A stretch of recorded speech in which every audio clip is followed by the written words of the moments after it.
જય સ્વામિનારાયણ, જય શ્રી કૃષ્ણ. આજે અમે લોકો જઈ રહ્યા છીએ બાઇક પર ફાર્મમાં, કારણ કે આજે ભાઈ અંશુભાઈનો છેલ્લો દિવસ છે. કાલે તો તે હોસ્ટેલ જતો રહેવાનો છે, તો કે મમ્મી મારે આજે પાછું ફાર્મે જવું છે સ્વિમિંગ કરવા માટે. તો અમે લોકોએ પ્લાન કરી નાખ્યો. જો આ ગિરનાર કેટલો મસ્ત દેખાય છે.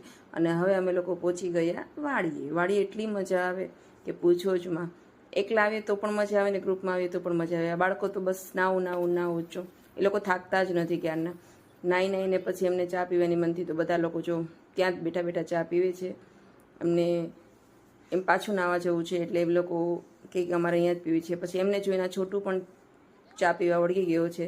તો એમને પૂછ્યું ચા કેવી લાગી, જો કેટલી મસ્ત એવું કહે છે. અને હવે છોટુને મન થઈ ગયું કે ટ્રેક્ટર ચલાવવું છે, તો તેમણે પણ એમાં પણ ટ્રાય કરી લીધી. અને આજે હમણાં હું બહુ પાકી કેરી ખાઉં છું, તો કાચી કેરી ખાવાનું મન થયું, એ પણ ખાધું. અને પછી કરી અમે ઘૂઘરા પાર્ટી. તો ઘૂઘરા પાર્ટીમાં જીશાનભાઈને આખો ઘૂઘરો ખાવો હતો. આ લોકો નાસ્તો કરીને પાછા સ્વિમિંગ પુલમાં આવી ગયા છે નાસ્તો કરવા માટે. પછી અમે લોકો હવે કરવા માંડ્યા છીએ સાંજની તૈયારી. સાંજે છે ભજીયા. અમારા ઘરે આજે ગેસ્ટ આવ્યા છે, તો પછી વિચાર્યું કે અમારા માસી છે, અમને એવું થયું કે હવે મહેમાન આવે તો આપણે ભજીયા પાર્ટી કરી નાખીએ. તો આજે ભજીયા પાર્ટી છે, એમાં બટેટાવાળા, ભરેલ મરચાં બધા છે, એટલે બધાની પ્રિપરેશન તો કરવી જ પડે. અને હવે જો હું ભજીયા બનાવવા માંડી છું, તો આવી જાઓ તમે લોકો ભજીયા ખાવા માટે. અને અમે લોકોએ જેન્ટ્સને પણ બેસાડી દીધા છે, તો જેન્ટ્સ પણ જમવા બેસી ગયા છે. તો બહુ જ મજા પડી. અને હવે અમે લોકો આપણે મળશું બીજા વ્લોગમાં. Bye bye.